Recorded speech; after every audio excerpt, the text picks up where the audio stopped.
Since last week, thousands of PNP personnel had been mobilized to secure major events across the country, especially for the ASEAN meetings nationwide and cultural celebrations like the Sinulog and Tinedjang.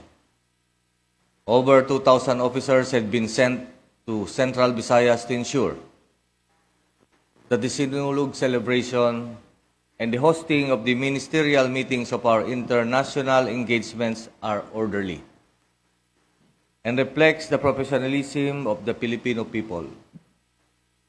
These preparations send a clear and unmistakable message.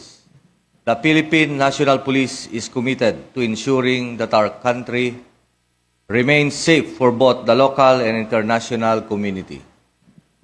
While we dedicate ourselves to serving the public, we must also remain honest and vigilant about issues within our organization. We must acknowledge that recent incidents involving a few members of our organization have tested our integrity and challenged public trust. These incidents may be isolated, but they are addressed with utmost seriousness. We will act with firmness and enforce accountability. Uniform, rank, or length of service is never a license to abuse authority. When a police officer breaks the law, he will not be tolerated.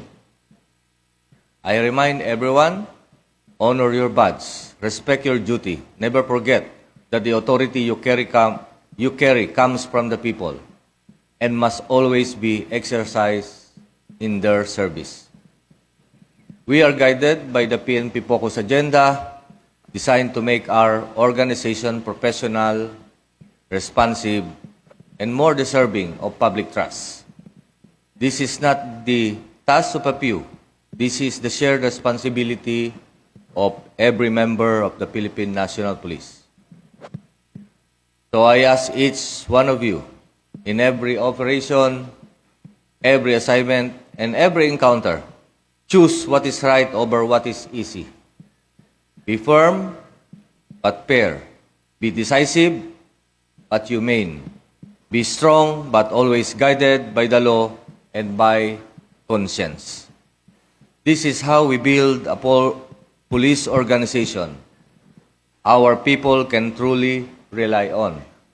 This is how we prove that we deserve to wear this uniform. And this is how we live our commitment to a bagong PNP para sa bagong Pilipinas. Serbisyong mabilis, tapat at nararamdaman.